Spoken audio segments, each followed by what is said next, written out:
उसको प्रकट करने के लिए कबीर साहब ने सब घट मेरे सामने।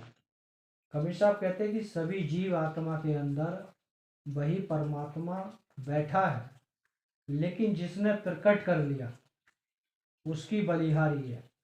प्रकट वो कैसे होता है? परमात्मा हृदय में दया, क्षमा, संतोष, धीर, विचार, गुण, भक्ति, सेवा, ये अगर हमारे हृदय में है तो परमात्मा अपने आप प्रकट हो जाएगा।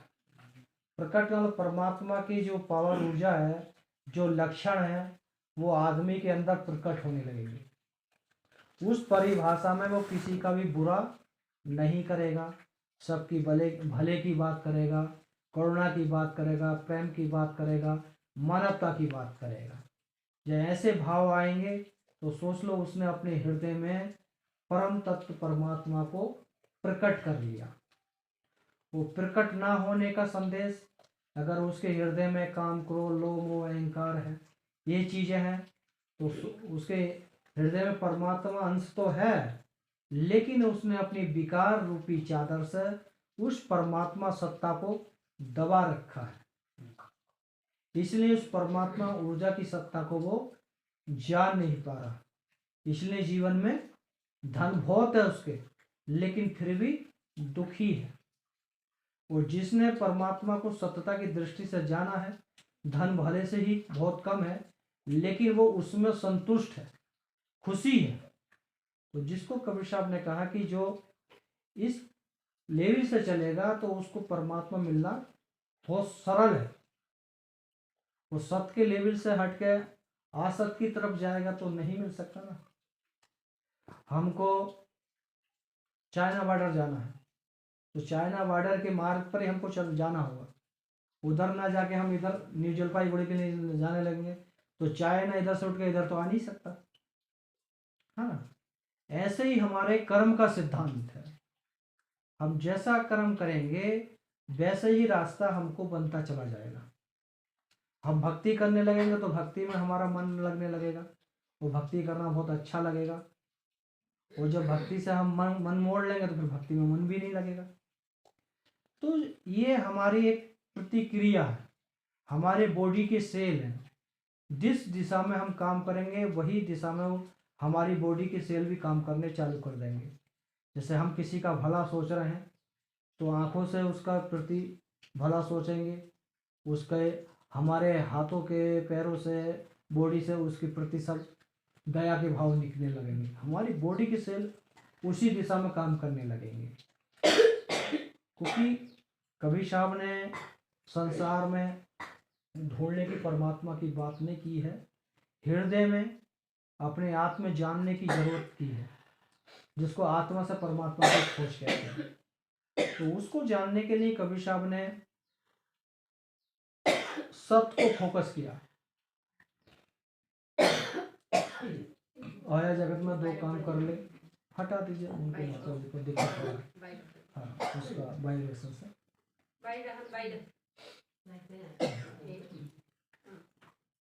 तो अब जैसे कि ये दीपक जल रहा है, तो दीपक जलता है तो प्रकाश होता है, अंधकार भाग जाता है। ऐसे ही अगर हमारे हृदय में ज्ञान का, भक्ति का, वैराग का, दया का, क्षमा का, संतोष का, धीर का, विचार का, गुण का, सेवा का, ये दीपक जलेगा तो हमारे हृदय से विकारों का अंधकार खत्म हो जाएगा। जिसको कहते हैं काम, क्रोध, लोभ, मोह, अहंकार, मेरी, मेरा, दुनिया भर की जो उसकी 5-25 प्रकृति है, वो जो अंधकार है ज्ञान रूपी प्रकाश से खत्म हो जाता है। उस प्रकाश को लाने के लिए हमको ज्ञान रूपी दीपक जलाना होगा, भक्ति रूपी तेल डालना होगा, है ना। उस सत्य रूपी हाथों से उसकी विकार रूपी हवा से रक्षा करनी पड़ेगी। तो हमारा दीपक, ज्ञान का दीपक हमेशा जलता रहेगा और हम उसमें भक्ति का तेल डालेंगे नहीं। जैसे व्यवहार की दृष्टि में दीपक है, घी डाल लगाए हैं, बाती लगाए हैं, सलाई से जलाए, दीपक जल रहा है। जब तक इसमें घी रहेगा, बाती रहेगा, दीपक जलता रहेगा। और घी खत्म हो जाएगा, बाती जल जाएगी, दीपक खाली हो जाएगा। ऐसे ही हमारे हृदय का जो दीपक है उसमें हम भक्ति का तेल डालते रहेंगे, है ना, तो हमारा ज्ञान का दीपक हमेशा जलता रहेगा। वो विवेक रूपी से उसकी रक्षा करते रहेंगे। विवेक मतलब सत असत का निर्णय, उसको जानेंगे तो उस दीपक, हमारे हृदय रूपी दीपक कभी भी बुझेगा नहीं। ना बुझने का मतलब कि हम सबके प्रति प्रेम रखेंगे, किसी का भी बुरा नहीं सोचेंगे। वो दीपक बुझ जाएगा तो फिर हम हर किसी के प्रति गलत भावना देखेंगे, गलत संदेश देंगे। तो इसलिए अपने हृदय में भक्ति का दीपक हमेशा जलाए रखना चाहिए। थोड़ा ही समय निकालिए, जितना समय है घर में सुबह शाम बैठकर अपना भजन कीर्तन या पाठ कर लेना चाहिए। उससे करने से हमारा जो दीपक की क्षमता दिन प्रतिदिन बढ़ती रहती है, और हम उस नियम को बंद कर देंगे तो धीरे धीरे हमारे ज्ञान के दीपक की जो रोशनी धीरे धीरे कम होती चली जाएगी। एक दिन दीपक बुझ जाएगा, तो जब अंधकार हो जाएगा हमारे हृदय में तो फिर धीरे धीरे इसमें काम, क्रोध, लोभ, मोह, अहंकार ये सब आ जाएंगे। इसलिए अपने ज्ञान के दीपक को हर समय जलाए रखना चाहिए। और कबीर साहब चरण क्यों पखारे जाते हैं संतों के, गुरुओं के, ये परंपरा कहाँ से चली? क्योंकि तख्त और जीवा गुजरात भरूच में दो ब्राह्मण थे, वो दोनों ब्राह्मण ज्ञानी थे। उन ब्राह्मणों ने सोचा कि इस समय जो भी समय का सद्गुरु होगा उससे ज्ञान लेंगे तो हमें मुक्ति मिल जाएगी। तो उन्होंने सोचा कि अगर ऐसा तो हम किसी संत को या सद्गुरु को पहचान नहीं पाएंगे। तो उन दोनों भाइयों ने एक युक्ति लगाई। उन्होंने अपने आंगन में एक सूखा पेड़ लगाया। सूखा पेड़ लगाया कि जिसके चरण कमलों से या जिसकी शक्ति से ये सूखा पेड़ हरा होगा उसे ही हम अपना गुरु बनाएंगे। ऐसी प्रक्रिया चालू कर दी। जो भी साधु लोग, पंडित लोग उनको मिले, अपने घर ले जाएं, उनके चरण पखारें और उस जल को उस सूखे पेड़ में डालें। डालते रहे, सूखा पेड़ हरा नहीं हुआ। तो उनके मन को निराशा हुई कि इतने बड़े संसार में कोई सच्चा सद्गुरु नहीं है जो हमें सच्चा ज्ञान दे सके और हमारा जीवन सफल हो सके। तो उस समय कबीर साहब काशी में रहते थे, कबीरशोरा रहते थे। तो कबीर साहब ने अपनी ज्ञान शक्ति से उनकी करुण, उनकी पीड़ा को देखा और फिर कबीर साहब अपना उस दिशा में चल दिए। गुजरात प्रांत में चले गए, भरूच की तरफ। तो कबीर साहब को देखा तख्त और जीवा ने, तो कबीर साहब को घर लेके गए, उनके चरण पखारे और उस जल को उस सूखे पेड़ में डाला। सूखा पेड़ में डाला तो सूखा पेड़ धीरे धीरे हरा भरा होने लगा, जिसको आज कबीर बट कहते हैं, जो आज कम से 5-6 एकड़ में फैला हुआ है। तो चरण पखारने की और उस पानी को फूल पौधों में डालने की या आचमन करने की परंपरा जब से चालू हुई है।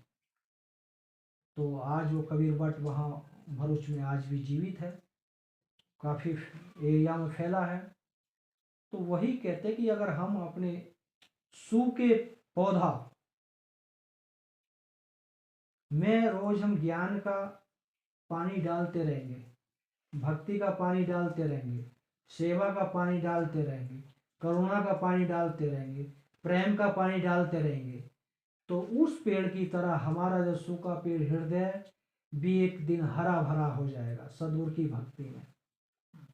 कहने का उद्देश्य ये है कि हमको रोज अपने हृदय में ज्ञान का, भक्ति का ये पानी डालते रहना चाहिए। तो हमारा जो मोक्ष रूपी वृक्ष जो सूखा है वो हरा भरा हो जाएगा। तो हरा भरा करने के लिए हमको रोज उसके लिए पानी डालना होगा। तो एक दिन जरूर आएगा जो वो वृक्ष हरा भरा हो जाएगा और हम उस हरे भरे पेड़ से अनेकों लोग ज्ञान ले लेंगे। जैसे कोई भी ज्ञानी पुरुष हो जाता है, ज्ञानी भक्त हो जाता है, तो सभी लोग उसका सम्मान करते हैं, दर्शन करने के लिए आते रहते हैं। तो ऐसे ही हम अपनी ऊर्जा को जागृत कर लेंगे आत्मा से परमात्मा की खोज, तो हमें जल्दी से आत्मा तत्व की प्राप्ति हो जाएगी और हम इसी जीवन में मोक्ष की प्राप्ति कर लेंगे और जीवन जन्म मरण से मुक्त हो जाएंगे। और मुक्त होएंगे फिर हमें किसी का कोई बंधन नहीं रहेगा, है ना। छोटा सा बच्चा वो भी बंधन में नहीं रहना चाहता। अब बच्चा है, इनके मन में क्या चल रहा है यही जाने। वो खेलना चाहता है, हम उसको गोदी में रख रहे हैं, वो स्वतंत्र, इतनी छोटी उम्र में भी स्वतंत्र रहना चाहता है। तो इसलिए कबीर साहब कहते हैं भाई इन बंधन के जो हैं इनसे मुक्त हो जाइए, परम गति को प्राप्त कीजिए, बंधन मुक्त हो जाइए। जिसको कबीर साहब कहते हैं कि आया है सो जाएगा, राजा रंग फकीर, कोई सिंहासन चढ़ चढ़े, कोई बांधे हाथ जंजीर। कबीर साहब कहते हैं इस संसार में आए हैं, सभी लोग जाएंगे, राजा भी जाएगा, रंग भी जाएगा, फकीर भी जाएगा, लेकिन दोनों में जाने में अंतर है। एक कैदी होता है जिसको जंजीर में बांध के ले जाता है जेल में, एक जेलर होता है गाड़ी में बैठ के जाता, सब लोग उसको सल्यूट करते हैं, है ना। ऐसे ही अगर हम गलत व्यवहार हमारा रहेगा, खान पीन ठीक नहीं रहेगा, भक्ति भजन नहीं करेंगे, तो जाएंगे तो जंजीर में बंध के जाएंगे, काल दूत हमको लेके जाएंगे। और जब हम भक्ति करेंगे, भजन करेंगे, सेवा करेंगे, तो हम सदगुरु के सिंहासन में बैठ के जाएंगे, तो सब लोग हमको सल्यूट करेंगे, भाई कितना महान व्यक्ति है, इसको सदगुरु अपने साथ सदगुरु लेके जा रहे हैं। तो ऐसे जब हम उस दिशा में काम करेंगे तो वो परिस्थिति हमारे साथ अवश्य होगी, लेकिन करना पड़ेगा। जैसे डॉक्टर बनना है तो डॉक्टर की पढ़ाई करना पड़ेगा। अगर आईपीएस अधिकारी बनना है तो आईपीएस की पढ़ाई करना पड़ेगा। टीचर बनना है तो टीचर की डिग्री करना पड़ेगा। तो ऐसे ही हमको अगर सदगुरु के दरबार में जाना है तो सदगुरु के जो संदेश हैं भक्ति के, सेवा के, सत्य के, उस दिशा में हम काम करेंगे तो वो उपलब्धि हमको अवश्य प्राप्त होएगी, जिसको कबीर साहब ने स्वयं मगहर में आकर दिखाया भी है। कबीर साहब, अच्छा थोड़ा सा वो बता दें आपको जीवन दर्शन। कबीर साहब मगहर क्यों आते हैं या मगहर आने का उनका कारण क्या रहता है? क्योंकि कबीर साहब के आने से पहले अपने भारतवर्ष में काफ़ी दुराचार फैले हुए थे। सभी लोग, कुछ लोग जाति के नाम पर लोगों का शोषण कर रहे थे, कुछ धर्म के नाम पर कर रहे थे, कुछ जात पात के नाम पर कर रहे, कुछ तलवारों के बल पर कर रहे थे। तो कबीर साहब मानवता का संदेश देने के लिए काशी में अपने लहर तारा नामक तालाब में अपनी ज्ञान शक्ति से प्रकट होते हैं, जिनको प्रकट होते हुए स्वामी अष्टानंद जी ने देखा। अष्टानंद जी ने देखा और कहा कि कोई ना कोई प्रकाश आकाश से आया और लहर तारा में ठहर गया। ये बात अपने गुरु रामानंद जी से उन्होंने बताई। तो रामानंद जी ने कहा किसी न किसी महापुरुष का जगत कल्याण करने के लिए अवतरित हुआ है। तो उसी समय ब्रह्म मुहूर्त में नीरोनिमा दंपति जुलाए, जेठ पूर्णिमा का दिन रहता है जो अभी अगले महीने जुलाई में आएगा, जून में आएगा। तो नीमा को पानी पीने की जिज्ञासा लगती है। पानी पीने की जब लहर तारा में जाती है तो देखती कि कमल के पुष्प पर एक बच्चे जिसके पास दिव्य प्रकाश होता है। तो उनके मन में आता कि इस बच्चे को यहाँ का पर कौन छोड़ गया और हम भी छोड़ जाएंगे तो इसका मृत्यु पाप हमको लग जाएगा, जीव जंतु उनकी हत्या कर देंगे। तो नीरू और नीमा में दोनों बहस होता है काफ़ी कि आप पहली बार मैके से ससुराल जा रही हैं, सामाजिक लोग क्या कहेगा। कि ये तो बच्चलन औरत है, पहले से बच्चा साथ में ले आई। तो नीमा कहती है भाई सतता आप जानते हैं, मैं जानती हूँ, अल्लाह भगवान जानता है, मुझे तो आपके साथ रहना है, समाज के साथ रहना नहीं है। तो दोनों में समझौता हो जाता है। तो कवि साहब को बाल रूप में उठाकर गोद में ले लेते हैं दोनों जने। वो जो कबीर और नीरू टीला है वहीं पर कवि साहब का पालन पोषण होता है, वहीं से कवि साहब देश दुनिया में प्रचार प्रसार करते हैं। वो मुख्य केंद्र उनका बनारस ही रहा। मगहर क्यों आए या मगहर नाम क्यों पड़ा? क्योंकि कबीर साहब के समकाल से पहले उस प्रक्षेत्र में बौद्धी संत लोग ज्यादा रहते थे, बौद्ध भिक्षुक, जो बोध गया से लेकर लुम्बिनी, कुशीनगर, गोरखपुर, अयोध्या, श्रावस्ती उस प्रक्षेत्र में आते जाते रहते थे। तो उधर के जो लोग हुए उन संतों को परेशान करते थे। तो बोधि संत लोगों ने नाम रखा उस क्षेत्र का मार्ग हर। मार्ग माने रास्ता, हर माने समान, रास्ते में लूटने वाले लोग या परेशान करने वाले लोग। सिलसिला चलता रहा। उस समय बौद्ध धर्म देश दुनिया में बहुत प्रचार प्रसार किया। सभी जाति के लोग, सभी धर्मों के लोग बौद्धिस्ट होने लगे। जब बौद्धिस्ट होने लगे तो उसी में काशी के लोग कहे भाई सभी लोग बौद्धिस्ट होने लगेंगे तो फिर कर्म कांड कोई कराएगा नहीं, जब कर्म कांड नहीं कराएगा तो हम लोग का धंधा पानी चौपट हो जाएगा। तो लोगों के मन को कन्वर्ट करने के लिए और काशी की तरफ आस्था जोड़ने के लिए काशी के लोग उसमें एक शब्द का प्रयोग करते हैं कि जो काशी मरेगा मोक्ष पाएगा, जो मगहर मरेगा नरक जाएगा, या अगले जन्म में मरकर कुत्ता या गधा बनेगा, यहाँ तक की घोषणा कर देते हैं।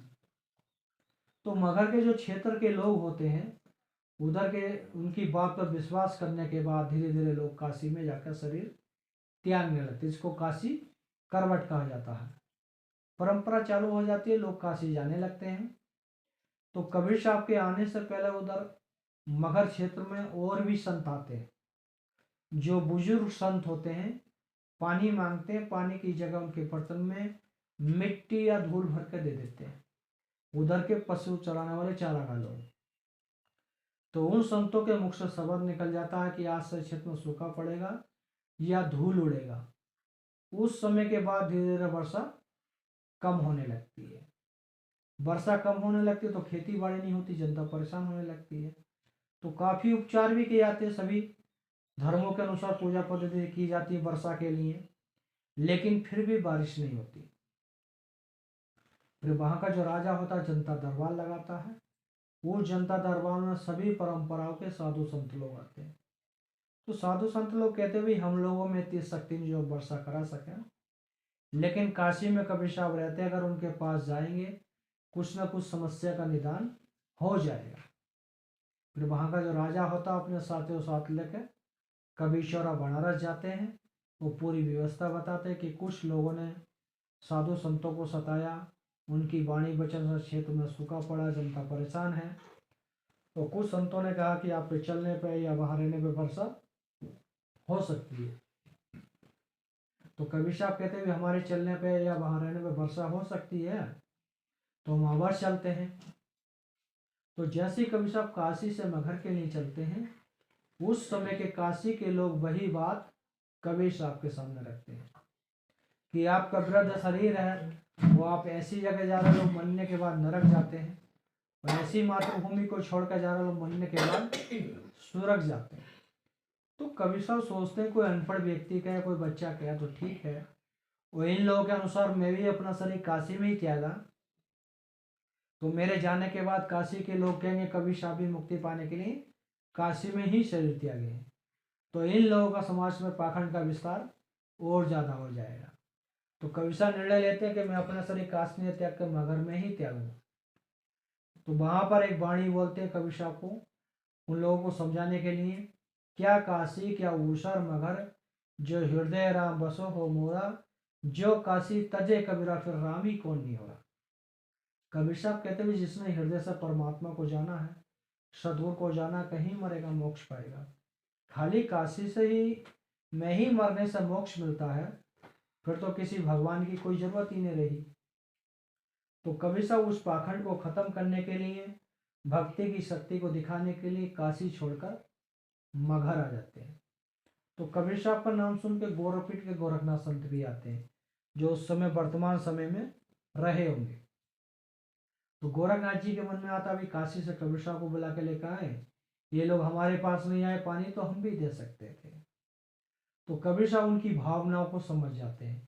जैसे जनता कबीर साहब के पास आती है, जनता से कबीर साहब कहते हैं आपके पास में योगी जी आए हैं, उनसे विनती निवेदन कीजिए, पानी की व्यवस्था कर देंगे। जनता जाती है, उनसे अनुरोध करती है।